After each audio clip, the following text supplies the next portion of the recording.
കാഞ്ചീപുരം എന്ന ക്ഷേത്ര നഗരത്തിലെ ഏകാംബരേശ്വർ ക്ഷേത്രത്തിനു മുന്നിലാണ് ഇപ്പോൾ ഞാൻ. അതിന്റെ മുന്നിലെ ആകാശം മുട്ടുന്ന ഗോപുരത്തിന് ചുവട്ടിൽ. ഗോപുരത്തിന്റെ നവീകരണ ജോലികൾ നടക്കുകയാണ്. ചൂളമരം കൊണ്ട് അങ്ങ് മുകളിൽ വരെ നിലകെട്ടിയിരിക്കുന്നു. ഗോപുരത്തെ സൗന്ദര്യവൽക്കരിക്കുകയാണോ അതോ പെയിന്റ് അടിച്ച് വികൃതമാക്കുകയാണോ എന്ന് സംശയമുണ്ട്. ഏതായാലും ഞാൻ ക്ഷേത്രം മതിൽക്കെട്ടിനകത്തേക്ക് കയറി ചെന്നു. അങ്ങിങ്ങായി നിരവധി മണ്ഡപങ്ങളൊക്കെയുണ്ട് ഇവിടെ. പല്ലവന്മാർ നിർമ്മിച്ചതാണെങ്കിലും ചോള രാജാക്കന്മാരാണ് ഇന്ന് കാണുന്ന വിധം ക്ഷേത്രത്തെ വിപുലപ്പെടുത്തിയത്. ക്ഷേത്രത്തിൽ കയറാനായി ഞാൻ ഗേറ്റ് വരെ ചെന്നപ്പോൾ ഒരു ജീവനക്കാരൻ തടഞ്ഞു. അകത്ത് ചിത്രീകരണം അനുവദിക്കില്ല. അതിനാൽ ഞാൻ പ്രധാന ഗേറ്റിന് പുറത്തുനിന്ന് ക്ഷേത്രത്തെ പകർത്തിയെടുത്തു. അതാണ് പ്രധാന ക്ഷേത്രം. അതിനപ്പുറം ക്ഷേത്രക്കുളമുണ്ട്. 1000 തൂണുകളുള്ള ഒരു മണ്ഡപമുണ്ട്. ഇന്ത്യയിലെ തന്നെ ഏറ്റവും വലിയ ക്ഷേത്ര കോംപ്ലക്സുകളിൽ ഒന്നാണിത്. 58 മീറ്ററാണ് ഈ പ്രധാന ഗോപുരത്തിന്റെ ഉയരം. ക്ഷേത്രത്തിനകത്തെ കാഴ്ചകൾ ചിത്രീകരിക്കാൻ പറ്റാത്തതുകൊണ്ട് ഞാൻ തിരികെ നടന്നു. നൂറുകണക്കിന് തീർത്ഥാടകർ ഏതു സമയത്തും ഉണ്ടാകുന്ന ഒരു ക്ഷേത്രമാണിത്. ഈ ക്ഷേത്രത്തിലെ കല്യാണോത്സവ ദിനത്തിൽ ജാതി നോക്കാതെ ധാരാളം യുവതി യുവാക്കൾ ഇവിടെ വെച്ച് വിവാഹിതരാകാറുണ്ട്. നല്ല ഗംഭീരമായി ശിലയിൽ കുത്തിയെടുത്ത ഒരു ക്ഷേത്രത്തെ പെയിന്റ് അടിച്ച് മോശമാക്കുന്നതിൽ എനിക്ക് വലിയ രോഷം തോന്നി. പക്ഷേ എന്ത് കാര്യം, ഇവിടുത്തെ സമൂഹം അതാണ് നല്ലതെന്ന് വിശ്വസിക്കുന്നു. ക്ഷേത്രത്തിനു ചുറ്റും കുറെ കച്ചവടക്കാർ നിരന്നിരിക്കുന്നുണ്ട്. ചെരുപ്പുകുത്തികൾ മുതൽ കോലാപുരി ചെരുപ്പ് വിൽക്കുന്നവർ വരെയായി കുറെ ആളുകളുണ്ട്. ലെതർ ചെരുപ്പുകളുടെ കച്ചവടം. സുഗന്ധദ്രവ്യങ്ങൾ പുകയുന്ന ഇവിടെ പൂജാദ്രവ്യങ്ങളാണ് വിൽക്കുന്നത്. വേറെ ചിലയിടത്ത് മാലയുടെ വിൽപ്പനയാണ്. മാല കയ്യിലിട്ട് കൊണ്ടു നടന്ന് തീർത്ഥാടകർക്ക് വിൽക്കുന്ന സ്ത്രീകൾ. കാണുമ്പോൾ വലിയ ക്വാളിറ്റി ഉള്ളതായി നമുക്ക് തോന്നുകയില്ലെങ്കിലും ഇത് വാങ്ങാൻ നാട്ടിൻ പുറത്തെ സ്ത്രീകൾ തിരക്ക് കൂട്ടുകയാണ്. ഒരു സ്ത്രീക്ക് ചുറ്റും എത്രയോ പേരാണ് മാല വാങ്ങാനായി നിൽക്കുന്നതെന്ന് കാണുക. മോട്ടോർ ഘടിപ്പിച്ച സൈക്കിൾ റിക്ഷ, ഒറ്റക്കുതിരയെ പൂട്ടിയ വണ്ടി, ഇതെല്ലാം ചേർന്നതാണ് ഇന്നത്തെ കാഞ്ചീപുരം. അവിടെ നിന്ന് യാത്ര തുടരുമ്പോൾ ഒരു വണ്ടി അലങ്കരിച്ചുകൊണ്ടിരിക്കുന്നത് കണ്ടു. ക്ഷേത്രത്തിനടുത്തുള്ള തെരുവിൽ തന്നെയാണ്. കുറേയേറെ പൂമാലകൾ ചാർത്തുന്നുണ്ട് വണ്ടിയിൽ. ഒരു ഭാഗത്ത് പടക്കം പൊട്ടുന്നു. ഇതെന്താണ് കാര്യമെന്ന് അന്വേഷിച്ചപ്പോൾ ഒരു മൃതദേഹം സംസ്കരിക്കാൻ കൊണ്ടുപോകാനുള്ള ഒരുക്കമാണെന്നറിഞ്ഞു. അവിടെ തന്നെ ചെറിയൊരു കോവിലിന് മുന്നിൽ കുറെ കുടങ്ങൾ നിരത്തിവെച്ച് സ്ത്രീകൾ നിൽക്കുന്നു. കുടങ്ങളുടെ കഴുത്തിൽ മാല കെട്ടിയിട്ടുണ്ട്. പൂമാലകൾ ധാരാളം. ഇവിടുത്തെ മരണാനന്തര ചടങ്ങിന്റെ ഒരു രീതിയാണിത്. വീട്ടിൽ നിന്ന് മൃതദേഹം എടുക്കുന്നതിനു മുൻപായി തൊട്ടടുത്തുള്ള കോവിലിന് മുന്നിൽ കൊണ്ടുപോയി കുടം കണക്കിന് വെള്ളം പൂജിച്ച് അവിടെ നിന്ന് ഒരു ഘോഷയാത്ര പോലെ മരണം നടന്ന വീട്ടിലേക്ക് കൊണ്ടുപോകും. അതിനുള്ള ഒരുക്കങ്ങളാണ് ഇവിടെ നടക്കുന്നത്. കുറെ നാട്ടുകാരുണ്ട്. എല്ലാ വീട്ടിലും ചടങ്ങുകൾ നടക്കുമ്പോൾ ആരെങ്കിലുമൊക്കെ വന്ന് അഭിപ്രായം പറയുമല്ലോ. ചെണ്ടക്കാരുണ്ട്. കർപ്പൂരമോ മറ്റെന്തൊക്കെയോ സാധനങ്ങൾ നിലത്ത് വച്ചിരിക്കുന്നു. തമിഴ്നാട്ടിലെ മരണാനന്തര ചടങ്ങ് ഞാൻ ഇതുവരെ നേരിട്ട് കണ്ടിട്ടില്ല. അതൊന്ന് കാണാമെന്ന് തീരുമാനിച്ചു. അപ്പോഴേക്കും ചെണ്ടക്കാർ കൊട്ടുതുടങ്ങി.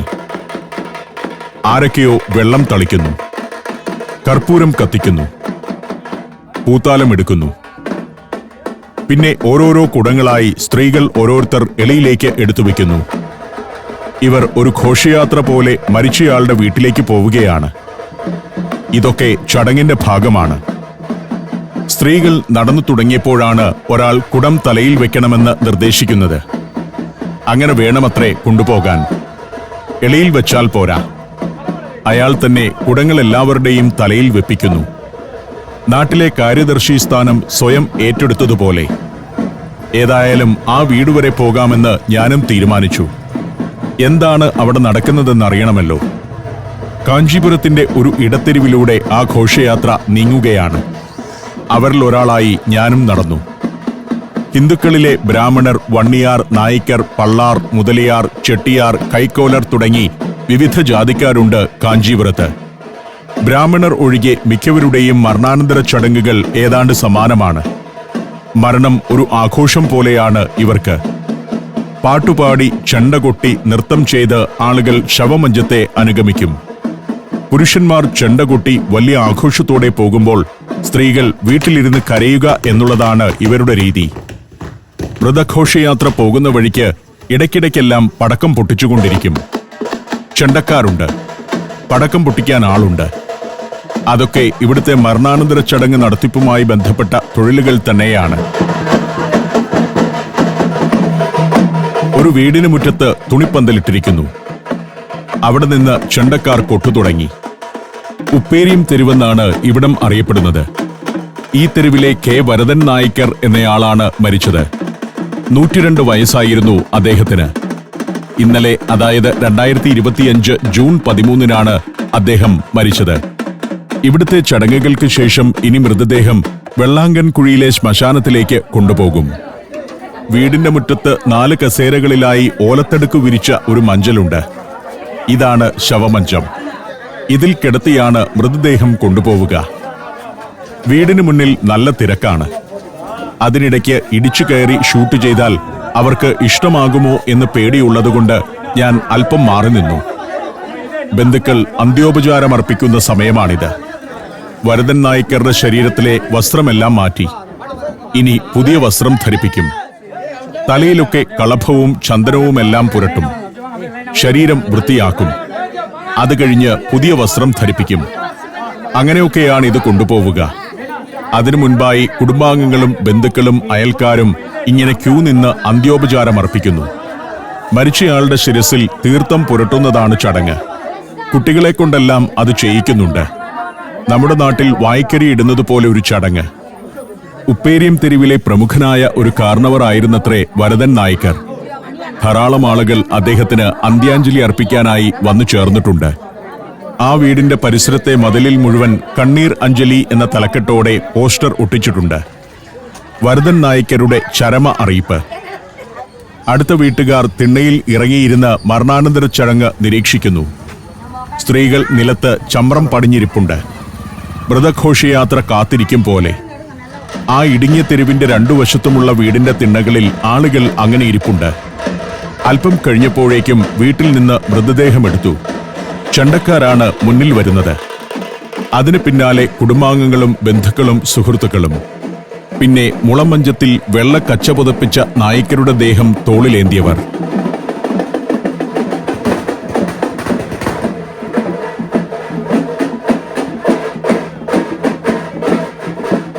ചെണ്ട കൊട്ടുന്നവരെ പോലെ മരണം നടന്ന വീട്ടിൽ വിളിച്ചു വരുത്തുന്ന മറ്റൊരു കൂട്ടരുണ്ട് ഇവിടെ.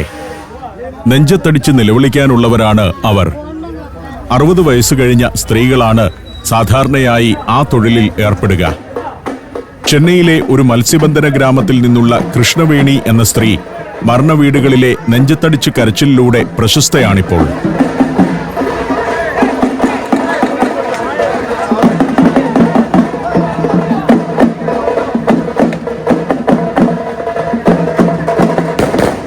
മൃതദേഹം വണ്ടിയിലേക്ക് വെച്ചു. ഇവിടെ വെച്ച് ഇനി സ്ത്രീകൾ വീടുകളിലേക്ക് മടങ്ങും. ഇനി അങ്ങോട്ട് പുരുഷന്മാർ ചെണ്ടകൊട്ടി ഡാൻസ് കളിച്ച് മൃതദേഹം ശ്മശാനം വരെ കൊണ്ടുപോകും. അവിടെ വെച്ചും ചില കർമ്മങ്ങൾക്ക് ശേഷം ദേഹം ദഹിപ്പിക്കും. അങ്ങനെയാണ് ചടങ്ങ്. സ്ത്രീകൾ ശ്മശാനത്തിലേക്ക് പോകില്ല.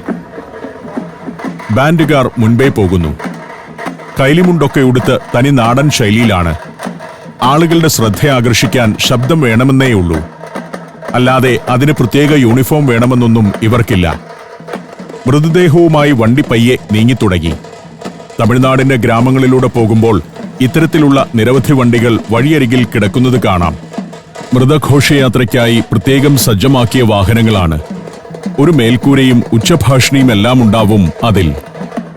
കൊട്ടുകാർ മാത്രമല്ല, വെടിക്കാരുമുണ്ട്. ഭസ്മക്കുറിയൊക്കെ ഇട്ട് കലശവുമായി കർമ്മി. നിറയെ പൂമാല കൊണ്ട് അലങ്കരിച്ച വണ്ടിയാണ്. ഇതിലെ ഒരു ചടങ്ങ് ഈ കെട്ടിയിരിക്കുന്ന പൂമാല മുഴുവൻ ശ്മശാനത്തിലെത്തുമ്പോഴേക്കും പിച്ചിച്ചീന്തി നിലത്തു മുഴുവൻ പൂക്കൾ വിരിക്കണമെന്നതാണ്.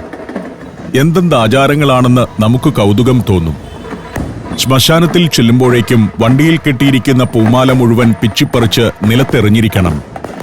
ഇതുവഴി മൃതദേഹം കടന്നുപോയെന്ന് അറിയിക്കാനാവാം അത്. പടക്കം പൊട്ടിക്കലാണ് മറ്റൊരു പരിപാടി. ഇക്കൂട്ടത്തിൽ തന്നെ നർത്തകരുണ്ട്.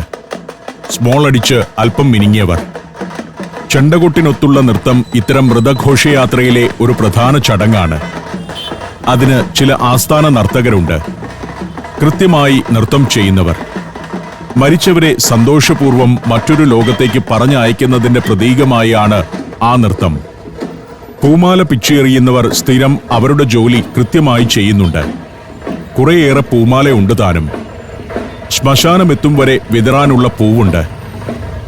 വരദൻ നായ്ക്കരുടെ മൃതദേഹത്തെ ശ്മശാനത്തിലേക്ക് പറഞ്ഞുവിട്ടിട്ട് ഞങ്ങൾ യാത്ര തുടർന്നു. കാഞ്ചീപുരം പ്രദേശത്ത് പല പല സമുദായക്കാരും ഉപജാതിക്കാരും വസിക്കുന്നുണ്ട്. ചോളഭരണകാലത്ത് ഓരോരോ ജോലിക്കായി ഇവിടെ കൊണ്ടുവന്ന് പാർപ്പിച്ചവരുടെ പിന്മുറക്കാരാണ് അവരിൽ കൂടുതലും.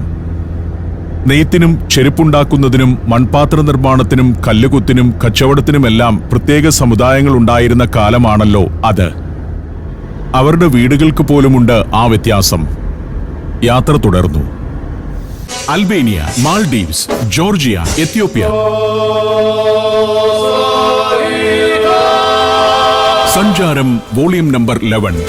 ഫുൾ HD-യിലുള്ള ഈ അപൂർവ ദൃശ്യയാത്രാ വിവരണ ശേഖരം സ്വന്തമാക്കാൻ 9995444222 എന്ന നമ്പറിലേക്ക് സഞ്ചാരം എന്ന് SMS ചെയ്യൂ. ഇപ്പോൾ ഞങ്ങൾ ചെല്ലുന്നത് ഇവിടുത്തെ ഒരു പ്രമാണി വീട്ടിലേക്കാണ്. കാഞ്ചിക്കുടിൽ എന്നാണ് പേര്. അതിനു മുന്നിൽ കോലം വരച്ചിരിക്കുന്നു. നീളൻ തിണ്ണയുണ്ട് വീടിന്. തിണ്ണയിൽ 2 പ്രതിമകൾ. ഇപ്പോൾ ഇതൊരു ഡെമോൺസ്ട്രേഷൻ വീടാണ്. പഴയ ഒരു തറവാട് കാണാൻ ആളുകൾക്ക് സന്ദർശിക്കാവുന്ന സ്ഥലം. ഒരു 3/4 നൂറ്റാണ്ട് മുൻപത്തെ കാഞ്ചീപുരത്തെ സമ്പന്നരായ ആളുകളുടെ ജീവിത നിലവാരം എങ്ങനെയായിരുന്നെന്ന് വ്യക്തമാക്കുന്നതാണ് ഈ വീട്. കോലം വരച്ച തിണ്ണയിലൂടെ അകത്തേക്ക് ചെല്ലാം. സുബ്ബരായ മുതലയാർ എന്ന ഒരാളുടെ വീടായിരുന്നു ഇത്. അദ്ദേഹം മരിച്ചുപോയി. ഇന്നിത് ഒരു ഹെറിറ്റേജ് മ്യൂസിയമാണ്. സന്ദർശകർക്ക് വീട് നടന്നു കാണാം. തനി തമിഴ് വേഷത്തിൽ ഒരു സ്ത്രീയുടെ പ്രതിമ. വലിയ ഭൂസ്വത്തിനുടമയും മണി ലെൻഡറുമായിരുന്നു സുബ്ബരായ മുതലയാർ. അയാളുടെ ഭാര്യ ആണ്ടാളമ്മ. അവർക്ക് മക്കളുണ്ടായിരുന്നില്ല. അതുകൊണ്ട് തന്നെ അവരുടെ കാലശേഷം ഈ വീടിനെ ഒരു മ്യൂസിയമാക്കി മാറ്റുകയായിരുന്നു. പഴയ തറവാട് വീടിനെ അതേപടി നിലനിർത്തിയിരിക്കുന്നു എന്നതാണ് ഇതിന്റെ പ്രത്യേകത. ദിവസവും കുറേ സന്ദർശകർ വരും. 30 രൂപയാണ് ഇവിടുത്തെ പ്രവേശന ഫീസ്. ഈ സ്ത്രീയാണ് ഇത് നോക്കി നടത്തുന്നത്. അവരാണ് സുബ്ബരായ മുതലയാരെക്കുറിച്ചും ആണ്ടാളമ്മയെക്കുറിച്ചുമൊക്കെ ഞങ്ങൾക്ക് പറഞ്ഞു തന്നത്. സുബ്ബരായ മുതലയാരുടെ സഹോദരിയുടെ മക്കളാണ് ഇപ്പോൾ ഈ വീടിന്റെ അവകാശികൾ. കയറി ചെല്ലുമ്പോൾ വലതുവശത്തുള്ള മുറി സുബ്ബരായ മുതലയാരുടെ ഓഫീസാണ്. അവിടെ ഇരുന്നാണ് അദ്ദേഹം കണക്ക് നോക്കുകയും പണം പലിശയ്ക്ക് കൊടുക്കുകയും ഒക്കെ ചെയ്തിരുന്നത്. ചുവരിൽ സുബ്ബരായ മുതലയാരുടെ ഒരു ചെറു ഫോട്ടോയുണ്ട്. ഇതാണ് ആൾ. മുതലയാർക്ക് 35-40 വയസ്സുള്ളപ്പോൾ എടുത്ത ഫോട്ടോയാണ്. അന്നത്തെ കാലത്തെ ഫോണൊക്കെയുണ്ട്. അത്തരം ഫോണായിരുന്നല്ലോ 1930കളിലും 40കളിലുമൊക്കെ ഉപയോഗിച്ചിരുന്നത്. ചില ചരിത്ര സിനിമകളിലൊക്കെ കണ്ടിട്ടുള്ള ഫോൺ. സുബ്ബരായ മുതലയാരുടെ വടിയും കോട്ടും ഇവിടെയുണ്ട്. അദ്ദേഹത്തിന്റെ കണക്ക് പുസ്തകമാണിത്. കൃഷിക്കണക്കും പലിശക്കണക്കുമൊക്കെ എഴുതിയ പുസ്തകം. അത് ചില്ലിട്ട് വെച്ചിരിക്കുന്നു. പിന്നെ അന്നത്തെ വയറിംഗ് ഇങ്ങനെയായിരുന്നു.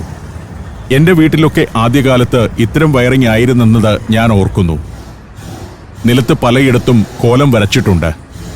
നിലത്തിരുന്നാണ് ഭക്ഷണം കഴിച്ചിരുന്നത്. ഇതൊരു ലിവിംഗ് റൂമാണ്. അതിന് ചുറ്റോടു ചുറ്റും ഫർണിച്ചറുകൾ, പലതരം കസേരകൾ. ചില മുറികൾ ഇങ്ങനെയാണ്. സ്ത്രീകൾ പ്രസവിച്ചു കിടക്കുന്ന മുറിയുടെ ഒരു മാതൃകയാണിത്. കുട്ടികളെ കിടത്തിയിരുന്ന തൊട്ടിൽ. 1950കൾ വരെയും കാഞ്ചീപുരത്തെ മിക്ക സമ്പന്ന കുടുംബങ്ങളും കൂട്ടുകുടുംബങ്ങളായിരുന്നു. അവരുടെ തറവാട് വീടുകളിൽ ഓരോ ആവശ്യങ്ങൾക്കായി ഓരോ മുറികൾ നീക്കിവെക്കുന്നതായിരുന്നു പതിവ്. അന്നത്തെ സാമൂഹിക സാഹചര്യത്തിൽ ഇവിടെ വസിച്ചിരുന്നവരൊക്കെ സമ്പന്നർ തന്നെ. കാഞ്ചീപുരം എന്ന ചരിത്ര നഗരത്തിലെ പ്രധാന തെരുവിന്റെ ഓരത്താണ് ഈ വീട്. പുറത്തുനിന്ന് നോക്കുമ്പോൾ വളരെ ചെറുതാണെന്ന് തോന്നുമെങ്കിലും അകത്തേക്ക് കയറുമ്പോൾ അതിവിശാലമാണ്. ഈ സ്ത്രീ പറയുന്നത് സുബ്ബരായ മുതലയാർക്ക് മക്കളില്ലാത്തതുകൊണ്ട് അദ്ദേഹത്തിന്റെ സഹോദരിയുടെ മക്കളൊക്കെയാണ് ഇപ്പോൾ ഇത് നോക്കി നടത്തുന്നതെന്നാണ്. അവരാണ് ഇപ്പോൾ ഇതിന്റെ ഉടമസ്ഥർ. അടുത്ത ഒരു മുറിയിലേക്ക് ചെന്നു. ഇത് സ്ത്രീകൾ വസ്ത്രം മാറുന്ന മുറിയാണ്. അവരുടെ ആഭരണങ്ങൾ, തുണിപ്പെട്ടി എന്നിവയൊക്കെയാണ് ആ മുറിക്കകത്ത്. വീണ്ടും അപ്പുറത്തേക്ക് ചെല്ലുമ്പോൾ പൂജാമുറിയിലെത്തുന്നു. അവിടെ നിരവധിയായ ദേവീ ദേവന്മാരുടെ പ്രതിമകൾ, ശ്രീകൃഷ്ണനും ഗണപതിയുമെല്ലാമുണ്ട്. അക്കാലത്ത് ഇത്തരത്തിലുള്ള എല്ലാ വീടുകളിലും പൂജാമുറി വളരെ പ്രധാനപ്പെട്ടതായിരുന്നു. പണം നൽകുന്നതിന് മുൻപും പലിശ വാങ്ങുന്നതിനു മുൻപും എഗ്രിമെന്റ് വെക്കുന്നതിനു മുൻപുമൊക്കെ പ്രാർത്ഥന, പൂജ എന്നിവയെല്ലാം പ്രധാനമായിരുന്നു. അടുത്തതായി ചെല്ലുന്നത് അടുക്കളയിലേക്കാണ്.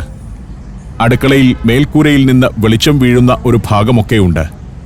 കുറെ പാത്രങ്ങൾ, ഉരൽ, തറയോട് പതിച്ച നിലം. ഇന്നിതൊക്കെ അപരിഷ്കൃതമാണെന്ന് തോന്നുമെങ്കിലും ഒരു കാലത്ത് സമ്പന്ന വീടുകൾ ഈ വിധമായിരുന്നു. മിക്സിയും ഗ്രൈൻഡറും ഒന്നും ഇല്ലാതിരുന്ന കാലത്ത് അത്തരം ജോലികൾ എളുപ്പമാക്കുന്ന ധാരാളം നാടൻ ഉപകരണങ്ങൾ ഉണ്ടായിരുന്നെന്ന് ഓർക്കണം. ഇതാണ് ഇവിടുത്തെ അടുക്കള. തേങ്ങ ചിരണ്ടാനുള്ള ഉപകരണങ്ങൾ, അടുപ്പ്, വീട്ടുപകരണങ്ങൾ. മുതലിയാർ എന്നത് ശരിക്കും ഒരു സമുദായമല്ല. ചോള സാമ്രാജ്യകാലത്ത് രാജഭരണത്തെ സഹായിച്ചിരുന്ന ഉയർന്ന ജാതിക്കാരായ പ്രമാണിമാർക്ക് ലഭിച്ചിരുന്ന ഒരു സ്ഥാനപ്പേരാണത്. കാലക്രമത്തിൽ വെള്ളാളർ സമുദായത്തിലെ പേരുകൾക്കൊപ്പം ആ നാമം കൂടി ചേർന്നു. ഇത് വീടിന്റെ അടുക്കളയോട് ചേർന്ന ഒരു ഭാഗമാണ്. തുണിയും പാത്രവുമൊക്കെ കഴുകാനുള്ള ഇടം. മുന്നിൽ നിന്ന് കണ്ടപ്പോൾ ഈ വീട് ഇത്രയും വലുതാണെന്ന് കരുതിയിരുന്നില്ല. മുകളിൽ ഒരു നില കൂടിയുണ്ട്. മച്ചുംപുറം എന്ന് പറയാം. അവിടെയും കിടക്കാൻ പറ്റുന്ന സ്ഥലമാണ്. മറ്റൊരു ഭാഗത്തിങ്ങനെ മേൽക്കൂര കാണാം. മച്ചടിക്കാത്ത ഭാഗമാണ്. അതിന്റെ താഴെ നല്ല തണുപ്പാണ് എപ്പോഴും. ഞാൻ ചെന്നൈയിൽ വന്നത് നല്ല ചൂടുകാലത്താണെങ്കിലും ഇവിടെ നല്ല തണുപ്പുണ്ട്. നിലത്ത് പല വലിപ്പത്തിൽ കോലം വരച്ചിരിക്കുന്നു.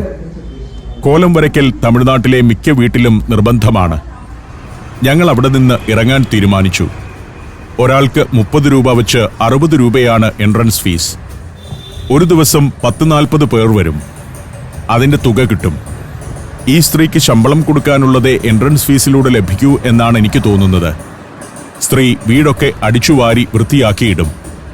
ചെന്നൈയിലാണ് ഇതിന്റെ ഉടമസ്ഥർ ഇപ്പോൾ താമസിക്കുന്നത്.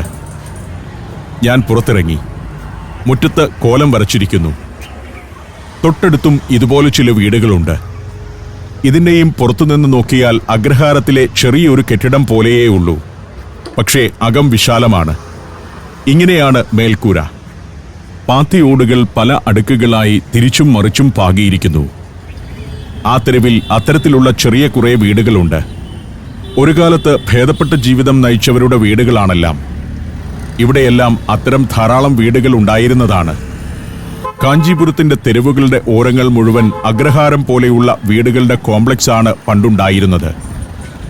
അങ്ങനെ പോകുമ്പോൾ വേറൊരു വീട് കണ്ടു. ഏറ്റവും പരമദരിദ്രന്റേതെന്ന് തോന്നുന്ന വീട്. പഴയ ഫ്ലെക്സ് കൊണ്ട് മേൽക്കൂര മൂടിയിരിക്കുന്ന, ഓലമേയാൻ പോലും നിവൃത്തിയില്ലാതെ പോയ ഒരു ദരിദ്ര ഭവനം. അതിനകത്തെന്താണ് നടക്കുന്നതെന്നറിയാൻ ഞാൻ അങ്ങോട്ട് ചെന്നു. മണ്ണുകൊണ്ട് മെഴുകിയ തിണ്ണ, തറ. അതിനകത്ത് ഒരാൾ ഇരുന്ന് തയ്ക്കുന്നുണ്ട്. താണ്ഡവമൂർത്തി എന്നാണ് പേര്. കാഴ്ചയിൽ ഇത്ര ദാരിദ്ര്യം പിടിച്ച വീട്ടിൽ ജീവിക്കേണ്ട ആളല്ല മൂർത്തി എന്ന് എനിക്ക് തോന്നി. എന്തോ മനോഭാവത്തിന്റെ പ്രശ്നമായിരിക്കണം. അയാളുടെ വിവരങ്ങൾ ചോദിച്ചറിഞ്ഞു. 4 തലമുറയായി ഇയാളുടെ കുടുംബം വസിച്ചു വരുന്ന വീടാണ് ഇതെന്നാണ് പറഞ്ഞത്. 3 തലമുറയ്ക്ക് മുൻപോ മറ്റോ ആയിരിക്കും ഈ വീട് മേഞ്ഞതെന്ന് എനിക്ക് തോന്നി. പാരമ്പര്യമായി തയ്യൽക്കാരാണോ എന്ന് ഞാൻ ചോദിച്ചു. അല്ല, താണ്ഡവമൂർത്തി മാത്രമാണ് കുടുംബത്തിലെ തയ്യൽക്കാരൻ. ഇവരുടേത് ബാർബർമാരുടെ കുടുംബമാണ്. ചുമരിൽ അച്ഛൻ്റെയും മുത്തച്ഛൻ്റേതുമൊക്കെ ആയിരിക്കണം ഫോട്ടോകൾ. പിന്നെ സ്റ്റാലിൻ, പാർട്ടി നേതാക്കൾ. DMK-കാരനാണ് താണ്ഡവമൂർത്തി. തന്റെ കുടുംബത്തിന്റെ 4 തലമുറ ഇവിടെ ജീവിച്ചുവെന്നാണ് താണ്ഡവമൂർത്തി അഭിമാനത്തോടെ പറയുന്നത്.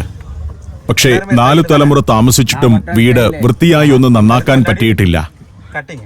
മുടിവെട്ടാണ് കുടുംബത്തിന്റെ തൊഴിൽ. താണ്ഡവമൂർത്തിക്ക് മക്കൾ 3 പേരുണ്ട്. അതിൽ 2 പേരും ബാർബർ ഷോപ്പ് നടത്തുകയാണ്. മൂത്ത മകന് ഏതോ ഒരു പ്രാദേശിക ബാങ്കിലോ മറ്റോ ജോലിയാണെന്ന് പറഞ്ഞു. അവൻ കല്യാണം കഴിച്ചു. ഇളയ 2 പേർ വിവാഹിതരല്ല. അവർ ബാർബർ ഷോപ്പ് നടത്തുകയാണ്. ഞാൻ ആലോചിക്കുകയായിരുന്നു. കാഞ്ചീപുരം നഗരമധ്യത്തിലാണ് ഈ വീട്. ഇവരുടെ ഈ സ്ഥലത്തിന് ദശലക്ഷങ്ങൾ വില വരും. ഈ സ്ഥലം വിറ്റിട്ട് വേണമെങ്കിൽ സൗകര്യമുള്ള ഒരു ഫ്ലാറ്റ് വാങ്ങി താമസിക്കാം. തയ്യൽ ജോലികൾ ചെയ്യാൻ ഒരു കട വാടകയ്ക്കെടുക്കുകയും ചെയ്യാം. പക്ഷേ മൂർത്തി ഇങ്ങനെയാണ്. ദാരിദ്ര്യത്തിൽ ജീവിക്കുക എന്നത് ഒരു മനോഭാവം തന്നെയാണെന്ന് തോന്നുന്നു. മൂർത്തിയോട് യാത്ര പറഞ്ഞ് ഞങ്ങൾ പുറപ്പെട്ടു. കച്ചപേശ്വരർ ടെമ്പിളാണ് വലതുവശത്ത് കാണുന്നത്. പല്ലവ രാജാക്കന്മാർ 7-ാം നൂറ്റാണ്ടിൽ പണിത മറ്റൊരു ക്ഷേത്രം. നിരവധിയായ ക്ഷേത്രങ്ങളുടെ നഗരമാണ് കാഞ്ചീപുരം. അവിടുത്തെ ചരിത്രം തേടി, കഥകൾ തേടി, ജീവിതം തേടിയുള്ള സഞ്ചാരം ഞാൻ തുടർന്നു.